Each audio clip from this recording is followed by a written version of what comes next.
yang Allah karuniakan kepada kita, sehingga kita masih bisa mampu melaksanakan kewajiban kita melaksanakan sholat zuhur dengan secara berjamaah pada siang hari ini.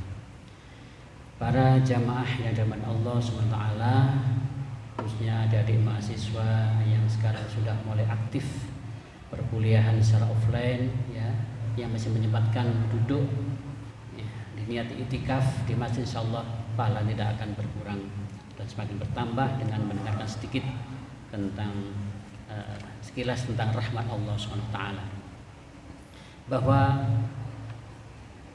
Allah zat yang maha sempurna, zat yang maha Ar-Rahman dan Ar-Rahim. Satu kata dasar dari Rahim yarhamu, ada Ar-Rahman dan Rahim. Dan ini selalu kita ucapkan ketika kita hendak berbuat kebaikan, terutama ketika mau sholat, ketika kita mau berwudu, ketika kita mau melaksanakan kebaikan, membaca Al-Quran, tidak lupa dengan baca Bismillahirrahmanirrahim, karena mengharapkan rahmat Allah, kasih sayangnya dari Allah SWT. Sehingga rahmat Allah itu sangat luas, sangat luas. Kalau dihitung di dalam sebuah hadis dikatakan ada, kalau hanya 100 rahmah Allah itu hanya satu aja yang diturunkan ke bumi ini, ke alam ini, sehingga antar manusia, seorang ibu menyayangi anaknya, sekian juta ibu, sekian binatang yang memberikan kasih sayang kepada anaknya, itu semua adalah satu saja dari rahmat Allah yang Allah berikan ke makhluknya.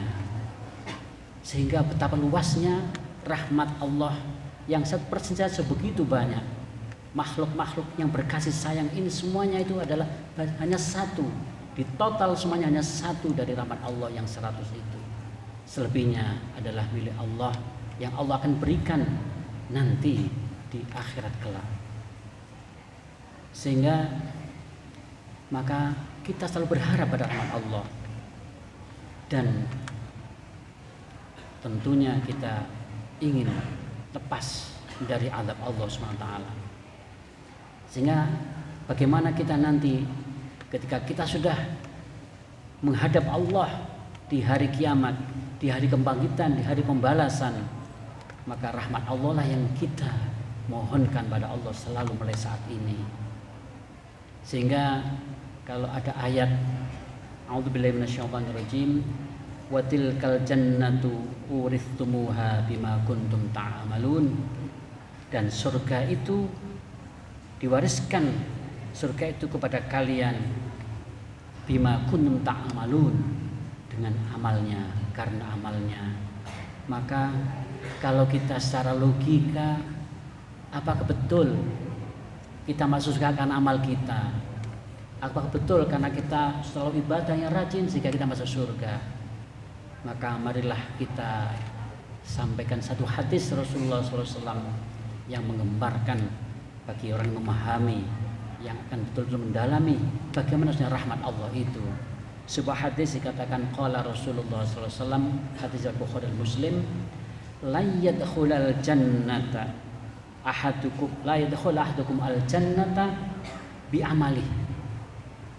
Qalu wala anta ya Rasulullah, qala wala ana illa ayyataghammadani Allahu bi rahmatin minhu wa fadl. Jadi Rasul bersabda, tidak ada sekalipun satu orang pun dari kalian yang masuk surga karena amalnya. Lalu para sahabat bertanya, ya Rasulullah, termasuk surga engkau bukan karena amal engkau? Kata Rasul, wala ana, aku bukan masuk surga karena amalku, kecuali jika Allah meliputiku dengan rahmat kasih sayangnya dan fadlnya, yaitu keutamaan Allah, karunia Allah SWT. Maka di sini kita memahami bahwa amal tidak cukup secara logika saja. Kita memahami hadis dengan bitiroyah, dengan akal pemikiran kita. Apakah cukup amal kita yang hanya hidup di bumi ini, tidak sampai 100 tahun, tidak sampai 70 tahun barangkali tidak sampai juga 60 tahun, bahkan ada hanya 5 tahun, 7 tahun. Apakah masuk surga karena amalnya? Pada nanti surga itu, orang yang masuk surga di dalamnya mereka kekal selama-lamanya.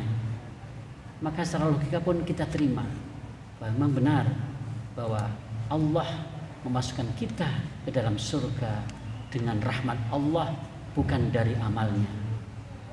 Tetapi tidak cukup di sini memahami hadis ini. Tetap dalam ayat tadi, amal itu mempunyai peran penting. Perbuatan kita, kebaikan kita mempunyai peran yang penting dalam hidup kita ini. Imam Baydawi mengatakan bahwa keselamatan dari azab dan kemenangan dengan masuk surga itu adalah karena rahmat Allah, karena fadl minallah. Dan amal tidak mempunyai efek sedikit pun menurut beliau. Tetapi pemahamannya sini adalah bahwa rahmat Allah itu inna rahmatallahi qaribu minal muhsinin. Rahmat Allah dekat sekali dengan orang yang suka berbuat kebaikan. Maka di sini ketika kita banyak beramal tentunya ada dampak-dampaknya. Ketika kita berbuat baik kepada siapapun, berbuat baik dengan ikhlas karena Allah SWT, insyaallah akan Allah perhitungkan. Sehingga menurut beliau bima kuntum ta'malun, bi di sini bukan artinya karena amal kita, tapi bal ada bi di sini adalah bi di sini adalah lil mulabasah. Lil mulabasah ini menurut beliau adalah masuk surga karena rahmat Allah. Sedangkan tingkatan derajat amal kita masuk surga adalah bukan karena amal kita, tapi adalah karena rahmat Allah. Dan amal ini yang hanya menentukan tingkatannya saja, derajat yang tersurga yang tinggi atau yang bawah atau yang paling bawah. Ini menurut Imam Baydawi. Sedangkan menurut Imam An-Nawawi mengatakan bahwa masuk surga adalah karena amal, dan di dalamnya itu dengan arti bahwa surga bisa dimasuki orang yang karena amalnya, tapi Allah berikan rahmat itu karena kita beramal. Di lantaran amal itu Allah berikan rahmatnya. Jadi yadkhul jannah bisa mobil amal wa huwa minar rahmah. Dari rahmat Allah itulah, sehingga meskipun amal kita sedikit, kalau Allah menghendaki kita masuk surga, maka kita masuk surga. Itulah rahmat Allah. Tidak melihat amal sedikit dan banyak, tapi karena rahmat Allah yang luas inilah yang bisa membawa kita masuk surga. Mudah-mudahan sedikit dari yang bisa sampaikan ini bisa memberikan keluasan ilmu kita tentang rahmat Allah yang sangat dahsyat ini, dan mudah-mudahan kita juga nanti bisa masuk surga karena rahmat Allah, dan mudah-mudahan amal kita juga dapat diterima dan dapat ridha Rasulullah. Amin ya rabbal alamin. Sekian, mudah-mudahan ada manfaatnya. Kurang lebih mohon maaf. Wassalamualaikum warahmatullahi wabarakatuh.